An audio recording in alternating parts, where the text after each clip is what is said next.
साफ साफ कहें, जो राज्य जो करना चाहे अपना करे, लेकिन हमारा बहुत साफ साफ ओपिनियन, जनसंख्या नियंत्रण के लिए अगर आप सिर्फ कानून बना करके कोई उसका उपाय करेंगे, ये सभी ठीक से संभव नहीं है।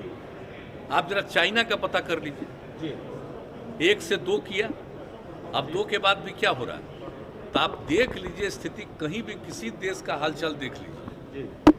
ये सबसे बड़ी चीज़ है कि जब महिलाएं पूरे तौर पर पढ़ी रहेंगी तो इतनी जागृति आती है, इतना कॉन्शसनेस होता है कि अपने आप प्रजनन दर घटेगा। और आप तो जान रहे हैं, शुरू से हम लोग इसके लिए काम कर रहे थे, और उसी में जो आपने कहा, जो इतना ज़्यादा इस पर रिसर्च हुआ, सर्वे किया गया, देखा गया, और देखा गया कि जब पति पत्नी में पत्नी मैट्रिक पास है तो देश भर का एवरेज प्रजनन दर 2 था, और बिहार में भी वही किया गया, तो पता चला 2 ही है। लेकिन अगर +2 तक पढ़ी हुई है, इंटर पास है, तो देश का उस समय आया 1.7 और बिहार का आया 1.6।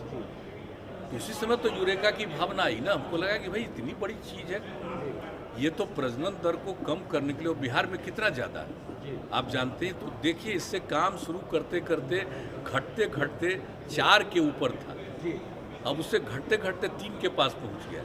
लेकिन ये पूरे तौर पर होगा तो हमको पूरा भरोसा है कि 40 तक, हमको जो लगता है, मेरा अपना व्यक्तिगत जो हम पूरा का पूरा करते हैं कि 2040 तक जरूर ये वृद्धि नहीं रहेगी और उसके बाद घटना शुरू होगी। तो इस तरह से जब बात है तो हम लोग तो इसी पर काम कर रहे हैं। लेकिन बहुत लोग रखता है खाली कानून बना देंगे और उससे हो जाएगा, तो वो तो अपना सोच है अपना। हम लोगों का सोच बहुत साफ है कि कैसे हम कर सकते हैं प्रजनन दर कम, और इसमें कोई कम्युनिटी का हो, सब पर ये असर पड़ेगा। जब महिलाएं बिल्कुल पढ़ी लिखी होंगी तो आप देख लीजिए, कोई कम्युनिटी का हो तो आप पता कर लीजिए, तो इसमें होगा। और इक्का दुक्का तो होता ही न है, कभी कभी तो आप देखें कि पढ़े लिखे लोग भी बहुत पैदा किए, क्या बात, तो इस तरह से तो कई लोग होते हैं, तो वो तो एक अलग बात है। ये तो नहीं मान करके चलिएगा कि हम तो कोई कानून के बहुत पक्ष में नहीं है, तो कुछ तो कर सकता है, लेकिन मैक्सिमम आज ये नहीं कोई कह सकता, दावा कर सकता है कि हर परिवार में जो हम बोल रहे हैं कि प्रजनन दर, ओवरऑल प्रजनन दर घटेगा, लेकिन ये दावा हम नहीं कर सकते कि हर एक परिवार में कम ही कर लेगा, लेकिन कुल मिला करके ज़्यादा से ज़्यादा में कम हो, तो कुल मिलाकर के प्रजनन दर घटेगा।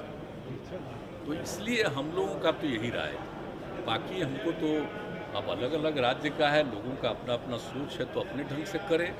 लेकिन हमको जो लगता है कि इससे कितना इफेक्टिव हो रहा है, मैंने मैक्सिमम न बिहार का था प्रजनन दर, तो कितना घटा है और कितना तेजी से घट रहा है, ये साधारण बात नहीं, बहुत अच्छी बात है। बाढ़ की स्थिति कुछ बिगड़ी? ये बाढ़ की स्थिति के लिए तो एकदम बिल्कुल तैयार है। जान रहे हैं हम लोग 2006 से ही शुरू किया, 7-8 कौन साल में नहीं किया, और इस बार भी जरा सा भी था तो हम जा करके एक एक जगह देख करके हर कलेक्टर को करवा दिया कि देख लीजिए, नीचे से दूर से देखिएगा तो सब बात पता नहीं चलेगा। आप जानते हैं ना कितनी बार सारे डीएम्स को ऊपर से भी हम हेलीकॉप्टर भिजवा करके दिखवा लेते हैं कि कहीं कोई गांव ऐसा न हो जिसकी उपेक्षा हो सके, और पूरे तौर पर। और ये भी जो आपदा प्रबंधन है, उसमें भी जो पिछले बार बात हुई थी, तो कई जगह ये पता चला कि अफेक्टेड लोग बार बार हमारे यहाँ भेजते थे तो रिपोर्ट उसका करा के कराते थे। तो इस बार भी कह दिया कि कोई अफेक्टेड आदमी छूटना नहीं चाहिए, उनको राहत देनी है। तो इसलिए ये सब हो रहा है, एकदम कॉन्शियस है, पूरे तौर पर देखा जा रहा है, इसलिए हर तरह की सहायता दी। एक अंतिम सवाल मुख्यमंत्री जी, दिल्ली हाईकोर्ट का हाल में ये ऑब्जर्वेशन है कि देश में अब समय आ गया है कि कॉमन सिविल कोड होना चाहिए, और सुप्रीम कोर्ट लगातार 1985 से कई बार यह कह चुका है सुप्रीम कोर्ट की ओर से कि देश में कॉमन सिविल कोड का समय आ गया है। आप क्या कहेंगे? अच्छा, ये बताइए ना, कॉमन सिविल कोड किस नंबर पर है? 44 की बात हो रही है ना? जी। 47 भी देख लीजिए, जो हम लोग नशाबंदी लागू किए हैं यहाँ, तो इसी तरह से और चीज़ पर भी ना ध्यान देना चाहिए, हर चीज़ पर तो ध्यान देना चाहिए। ये सब चीज़ तो खैर इस पर हमको कुछ नहीं कहना है। जो प्रावधान है, तो जो कॉन्स्टिट्यूशन का एक हिस्सा है जिसमें कहा है कि इन सब चीज़ों पर ध्यान दें, तो सब पर ना ध्यान देना चाहिए भाई। तो वहाँ से भी होना चाहिए कि पूरे तौर पर बिल्कुल शराबबंदी पूरे देश में हो, ये भी तो होना चाहिए। Thank you sir.